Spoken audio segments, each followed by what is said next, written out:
Ngayong umanib ang Amerika sa Israel, nakalaban ng Iran, paano kung meron namang umanib sa puwersa ng Iran? Ano na mangyayari? Nakakalungkot yung nangyaring gera ng Iran at Israel. Dalawang bansa na matagal nang hindi gusto ang isa't isa at habang tumatagal ay nagiging galit at puot yung nararamdaman ng dalawang bansang magkatabing yan. At ngayon, nangingialam ngayon ng Amerika, nagbabanta sa Iran na kapag hindi itinigil ang nuclear activity nila, ay bubombay naman nila ang Iran. So tumitindi yung gera. Kasi nga, nangialam pa itong Amerika. Hindi na nga natin alam kung kailan ito titigil. Hindi natin alam kung kailan magkakaroon ng kapayapaan sa dalawang bansang yan. Ngayong umanib ang Amerika sa Israel, nakalaban ng Iran, paano kung meron namang umanib sa puwersa ng Iran? Ano na mangyayari? Natutupad ang mga nakalagay sa Bible about war. At ito ay dahil sa teknolohiya. Ang technology natin ngayon masyadong bumulusok ang bilis sa pag-unlad.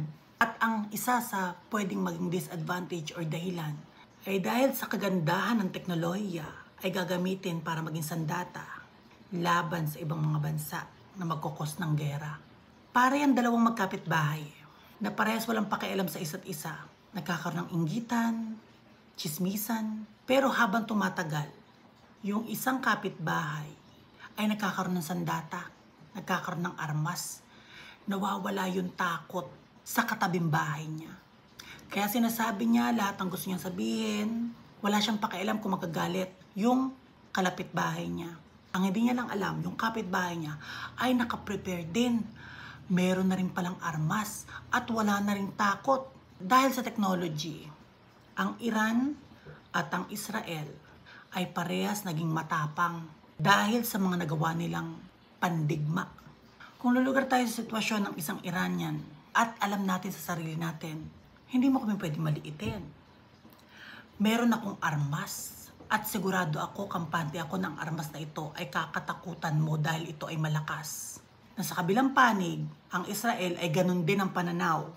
Puro yabang at may kasamang galit ang patuloy na iiral at lalala ng lalala. Lalo na't merong mga bansang alam nila sa sarili nila na, teka, sali kami. Mas malakas ang armas namin. At sasabihin naman ng ibang bansa, teka, ba't ka sumasali? Kawawa naman yung sinusuportahan namin. Inargabyado nyo na yung bansang kaalyado namin. Teka, sasali din kami. Napakalaking gera nang dahil sa teknolohiya. Kasama na dyan ang social media na ang nakikita ng mga tao ay yung mga pangit na salita na naririnig sa iba. Mas angat yung mga negatibong naririnig nila, nakakalap nila, na sinasabi sa kanila ng bansang ito kaysa yung mga taong nagsasabi na gusto ng kapayapaan. Puro galit at puot ang naging dahilan. Kaya nagkakaroon ng gera ngayon at sana wala nang mga ilang pang ibang bansa. Naway ang lahat ng nasa mundo ay hingin ang kapayapaan. Imagine niyo kawawa yung mga batang nandyan, yung mga biktima, yung mga taong gada may sumasabog na bomba. Ngayon, panigurado, maraming mananaginip sa inyo ng mga missiles, ng mga pagsabog, mga pagguho, mga namamatay. Dahil marami sa inyo ang lulugar sa frequency ng mga tao sa Iran at mga tao sa Israel.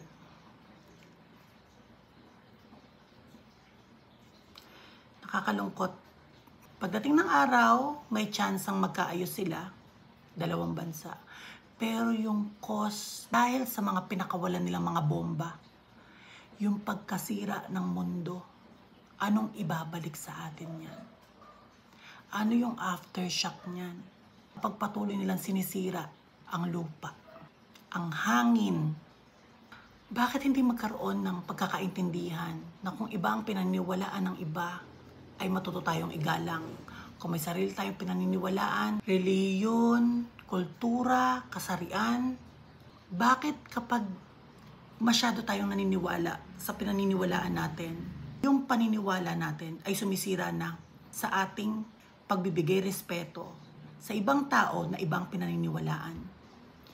Bakit? Dahil sa pagiging loyal mo, sa pakiramdam mo, sa pinaniniwalaan mo, bakit kailangan mong magalit sa mga taong hindi mo naman kaparehas ng pinaniniwalaan?